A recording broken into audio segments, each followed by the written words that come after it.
Hello, this is wmpyr. In this video, first of all, let me talk about a video that I just saw which had Joe Rogan and Duke Roufus, and what was really exciting about this video was they were talking about getting traditional martial arts techniques and putting it in the world of MMA.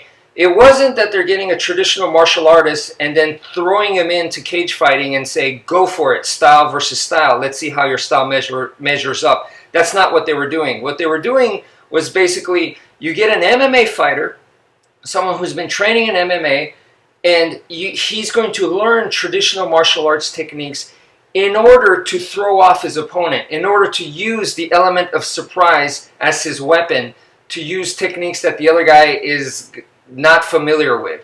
So I thought that was really, really cool. Nice for me to be able to see, two martial artists that are way above my league, being on the same page. Basically for me, my core was MMA and I was training in MMA, but before that I had trained in a bunch of traditional martial arts. But what was important to me was that I never converted. I never said that stuff is useless, let's throw it away and let's just focus on this new stuff. I never did that. I always kept it alive, I always had respect for it, and I kept it going.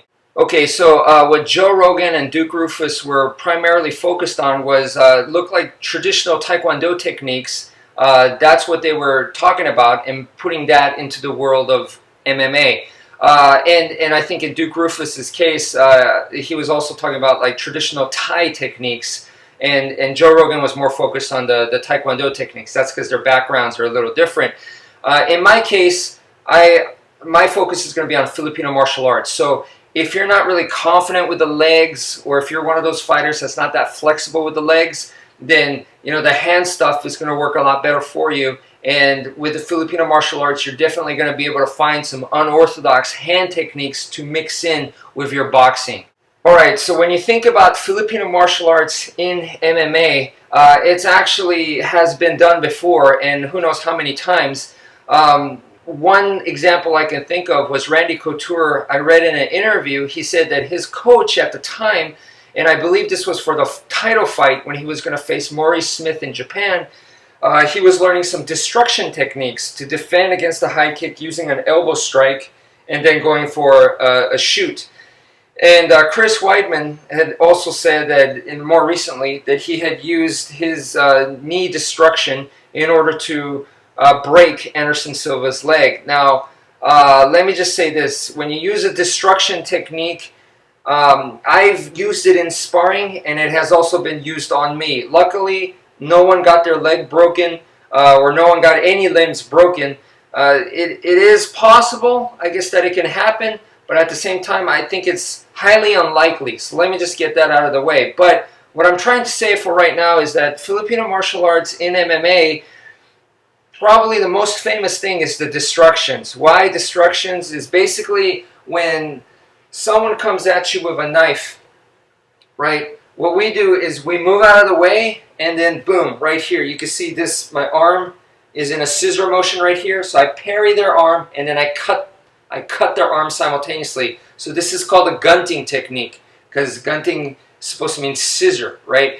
So the idea there is to defang the snake. If you take out the fangs of a snake, then the snake's weapons are gone, so it's not going to be able to attack you anymore. So in an ideal world, if I do this to someone who came at me with a knife, I cut them on the arm, they drop the knife, now they can't grab the knife again, they can't use that arm anymore, so I took out their weapons, and now I could run away or whatever. So that's the whole idea, defang the snake. Defang the snake, translated to empty hand, becomes destruction. So if the person comes in with a punch right here to my face and it's coming in, I can parry and bam, right here. I strike them not to the face or the body, but I strike them on the arm that was attacking me. My goal is to hit the funny bone. Once I trigger that, then the whole arm goes numb, and now they're going to have a hard time using that against me. In an ideal world, right? That's the concept of a destruction, to defang the snake, take away the weapons, right? Now, there's been plenty of times where me personally, I have executed that in sparring, and there was no result like that. Like their arm didn't go numb, they weren't just like this. And you could say that it was maybe because my technique is not that great or whatever, but at least for me, the reality that I got out of that was destructions don't always work so picture perfect. You can't expect the arm to just break or his shin to shatter or something like that. That doesn't necessarily, for me, that's very, very low percentage. Okay, so if you do a destruction, you got to keep going, and you got to keep your expectations low. Don't rely on the technique, right? So anyway, I think that is the most common idea of using Filipino martial arts in MMA, is a destruction. And a destruction doesn't necessarily have to do what you're thinking that it's going to do, to destroy the attacking limb. Because if they throw a punch at me and boom, I do one of these, and I have done against the guys that were better, much better boxers than me, and they're wearing gloves and stuff, and I look at them in the face, and I'm pretty sure they felt nothing. Their hand is fine. Even though I elbowed their hand, they're completely okay. The main idea, though, is I didn't get hit. That's the main idea. So even though I wasn't able to do what the destruction is ideally supposed to do, the main thing is I used the weapon that I'm comfortable with. I didn't get hit, and now they're going, what the heck was that? So I'm kind of throwing them off guard a little bit. So you keep that up, and it kind of throws them off their game a little bit, hopefully. So it doesn't mean that it's useless just because it doesn't destroy their hand or their arm or their leg. Okay, so the techniques that I want to present today come from the sticks. Everything I do come from the sticks. So with the sticks, of course, we have single stick, where we're doing stuff like this all day long. And then we also have double sticks, where we're working stuff like this, boom, boom, boom. Just like that, right? So the goal here is to translate that stuff for empty hand purposes, for MMA purposes.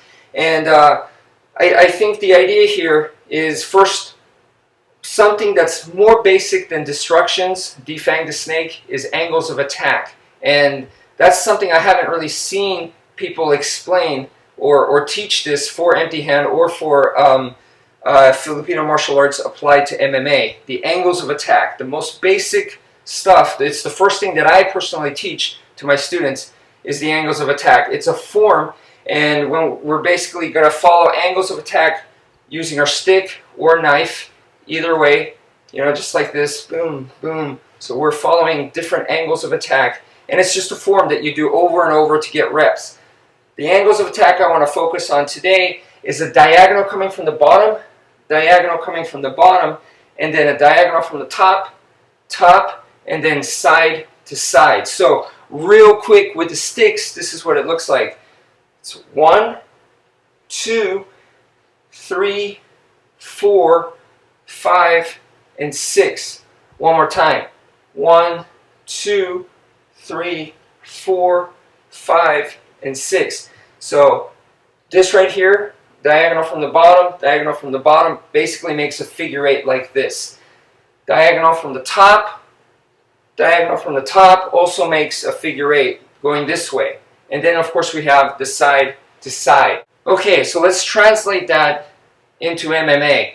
I think the area that we work in here is going to work very well with boxing. So in boxing, you have an uppercut this way.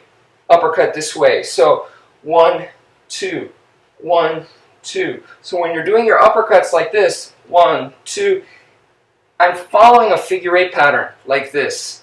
Okay, so I'm working off, boom, like so, but I'm continuing the motion to this side right here. So 1, 2, 1, 2. So that idea, what we do with the sticks, same idea. The figure 8 is a very, very important part of Filipino martial arts. It's going to look like this. We're going to go 1, 2, 3, 4. 1, 2, 3, 4. 1, 2, 3, 4. 1, 2, 3, 4. So this right here, boom, give me a strike this way. And then this is my uppercut following it. And now I'm loading myself to this angle right here. Same thing, strike and uppercut right here. So 1, 2, 3, 4. 1, 2, 3, 4. 1, 2, 3, 4. 1, 2, 3, 4. Okay, so now we're going to continue the motion. 1, 2, 3, 4.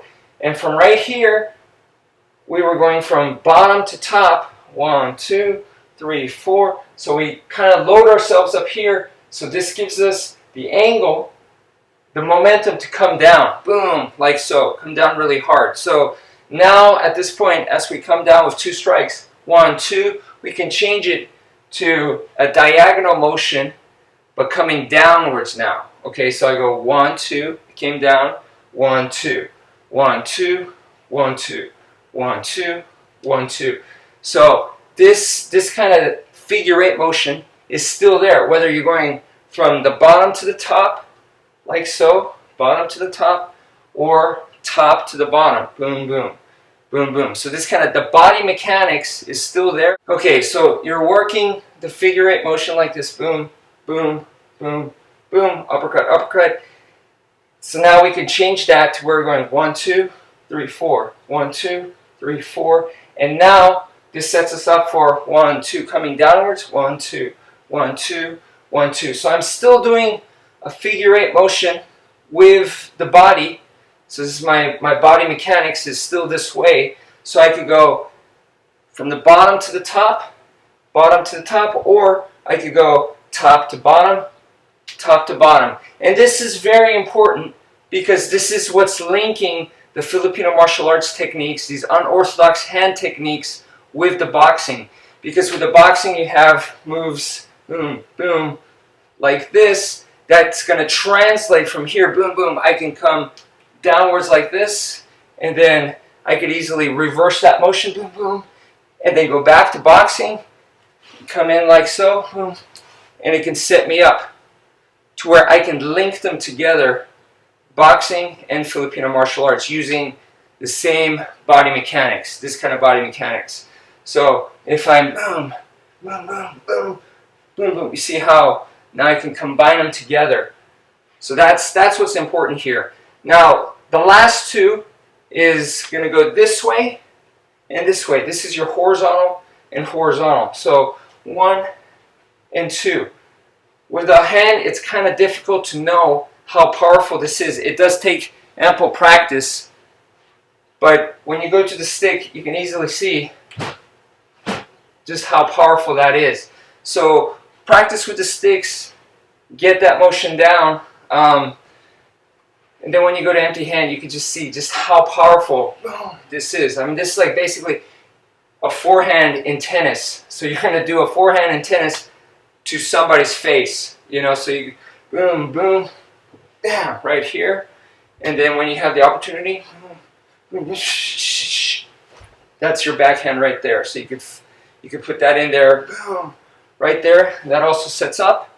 So if you're throwing your jabs, and then we have that diagonal down motion right here, and then go back to Western boxing. So 1, 2, boom, and then go back. Okay, so thank you for watching, and take care, folks.